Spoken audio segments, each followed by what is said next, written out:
لاکھ کوئی تقریر کرے، لاکھ کوئی جناب جلسے کرے، مظفر آباد کے اندر نہیں، سری نگر کے اندر بھی جلسے جا کر کوئی کر لے تو کشمیری آزاد تھوڑے ہو جانے ہیں۔ ہاں جی، کل پہتے 1 کروڑ بندہ بھی لاہور جمع ہو جائے جی کشمیر بنے گا پاکستان، کشمیر بنے گا پاکستان، کیوں جی؟ تو تقریر سے تھوڑا کشمیر آزاد ہونا ہے، کشمیر تو اسی دن ہی آزاد ہونا ہے جیسے وہ غنڈے وہاں آئے بیٹھے ہیں، ان غنڈوں کو مارنے کے لیے جب پاکستان داخل ہوگا کہ بھائی اب آیا غوری، بس اب آیا خالد ٹینک، اب آیا درار ٹینک، اب آیا جناب پیچھے فرشتے اللہ کی مدد کرنے کے لیے، کیوں جی؟ تو کشمیر تو اس دن ہی آزاد ہوگا۔ بڑا جلسہ کرنے سے نہیں، اس سے بھی بڑا کوئی جلسہ کر لے، پوری دنیا سے مسلمان منگا لے، انڈونیشیا سے بھی منگا لے، ہم نے ایک جلسہ کرنا ہے کشمیر کی آزادی کے لیے، تو کشمیر کی آزادی کے لیے جلسے سے تو کشمیر آزاد نہیں ہوگا، کیوں جی؟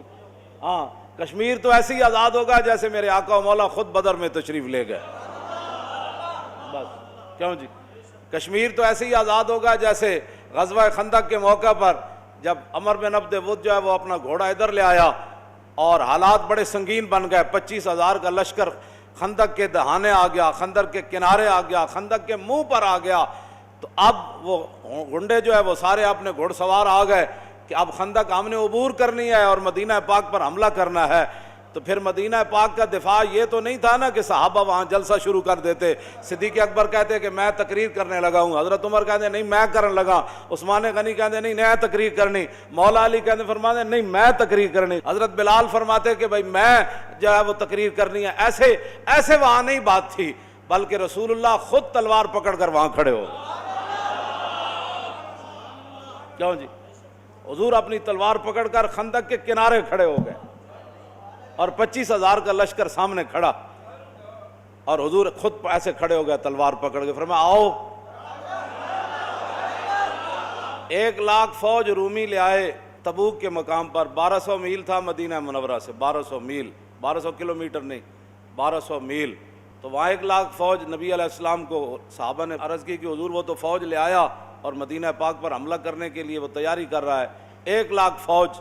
تو حضور نے فرمایا کہ پھر ہم بھی تیاری کرتے ہیں، پھر حضور نے تیاری فرمائی، غزوہ تبوک کے لیے تیاری فرمائی، اور پھر حضور نے چندے کا اعلان فرمایا، اور پھر صحابہ جو کچھ تھا انہوں نے وہ لے آئے اللہ کی بارگاہ میں، رسول اللہ کی بارگاہ میں لے آئے، پھر رسول اللہ خود وہاں سے روانہ ہوئے 1200 میل کے لیے، حضور پیدل وہاں گھوڑوں پر اونٹوں پر حضور وہاں چل پڑے۔ آپ نے فرمایا تو نے کیا آنا ہے؟ میں آ رہا ہوں، کیوں جی؟ وہاں رسول اللہ تشریف لے گئے، اور جب حضور تشریف لے گئے تو وہ 1,00,000 فوج کے ساتھ بھاگ کھڑا ہوا۔ کوئی چلے تو صحیح نا، وہ حقوق انسانیت کی تنظیمیں اعلان کر رہی ہیں مودی سے کہ کرفیو اٹھا لو، مودی نے کرفیو ایسے اٹھانا ہے؟ ہندو دی بودی جڑی ہے نا، ہندو دی بودی تے لٹ جڑی ہے، یہ اگر اتنی آسانی نال سدھی ہو سکتی تو پھر محمود غزنوی 17 واری حملے نہیں سن کرنے نا۔ اے ہندو بڑا ٹیڑھا ہے، ہاں اینو سیدھا کرن واسطے غزنوی جیسی غیرت چاہیے دی، ایک واری سیدھا نہ ہوئے پھر دوسری واری، پھر تیسری واری، پھر چوتھی واری، پھر 5ویں واری، پھر ہم ملک داؤ پر لگا دیں۔ میں نے کہا غزنوی وہاں سے چلا، ڈیرہ اسماعیل خان دی طرفوں نا ایک پہاڑ اتنے موجود ہیں، کہندے نے غزنوی ادھروں آندا سی، انہاں آج پہاڑاں تے صحت مند بندہ نہیں چڑھ سکتا، تے غزنوی گھوڑے سمیت آندا سی، کیوں جی؟ تے 17 واری آیا۔ ظاہر بات ہے جن کو درد تھا وہ اقبال کہندا کیا نہیں اور کوئی غزنوی کارگاہ حیات میں بیٹھے ہیں کب سے منتظر اہل حرم کے سومنات، کہندا غزنوی ہن کتھوں لے آئیے جناب، کیوں جی؟ غزنوی کتھوں لے آئیے؟ تو اس واسطے یہ جو ہو رہا ہے 1 مہینے سے زیادہ ہو رہا ہے کہ جناب وہ امریکہ، آج وہ کچھ امریکی سینیٹروں نے ٹرمپ سے مطالبہ کیا کہ آپ مودی کو کہیں کہ جناب کرفیو ہٹا لے۔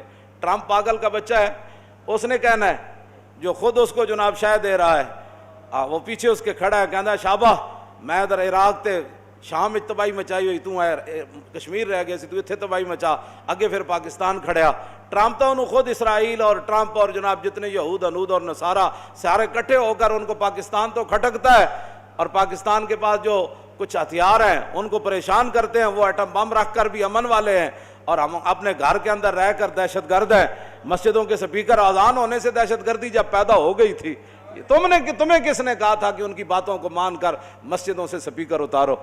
تم نے تو اللہ اکبر کو دہشت گردی قرار دیا، چار طرف اذان دینے والے کو تم نے، علماء کو اور مؤذنین کو پر پرچے کاٹے، لاکھ لاکھ روپے 25-25 ہزار تم نے جرمانے کیے، اور جو اللہ کے گھر میں جن کی گردنیں قیامت والے دن بھی مؤذن کی گردن سب سے اونچی ہوگی. ہاں جی، جب میدان معاشر میں لوگ ہوں گے نا تو مؤذن کی گردن سب سے اونچی ہوگی، تو بتایا جائے گا کہ یہ وہ بندہ ہے جس نے دنیا میں اللہ کا نام بلند کیا تھا. جن کی گردنیں قیامت والے دن بھی بلند ہوگی. کیوں جناب؟ آپ نے ان کو ہتھکڑیاں لگا کر کورٹوں میں پیش کیا، جی یہ مؤذن ہے جی. کیوں جی؟ کہتے ہیں جی اس نے چاروں طرف اذان پڑھی تھی.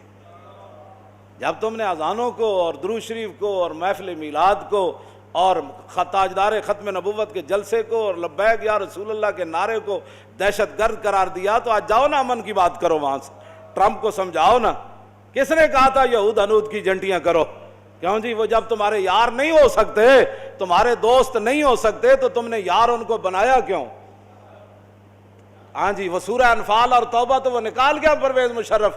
ہاں جی، جہاں سے بچے مجاہد پیدا ہوتے تھے محمد بن قاسم پیدا ہوتے تھے. کیوں جی؟ جوانے خوشگلے رنگین کلاہے، نگاہ اونچوں شیراں بے پناہے. ہاں جی، اقبال کہندا مسلمان ایڈے ایڈے شیر جڑے. کیوں جی؟ کرک دے قلعے ہوتے صرف صلاح الدین ایوبی تے نور الدین جفا پا کے جدو ملے سن نا خالی کہ صلاح الدین مصر واپس جان لگا تے دوویں مجاہد جدو جفا پا کے ملے سن نا کر کے تے کرک دے قلعے ہوتے صلیبی اور عیسائی فوجی یہ منظر ویکھ کے کئی جناب انہاں دے ہارٹ اٹیک ہو گئے اور مر گئے سن. انہاں کہا اتنے وڈے تے اتنے سونے تے اتنے جناب روب تے دبدبے والے مسلمان ہوندے. ہاں جی،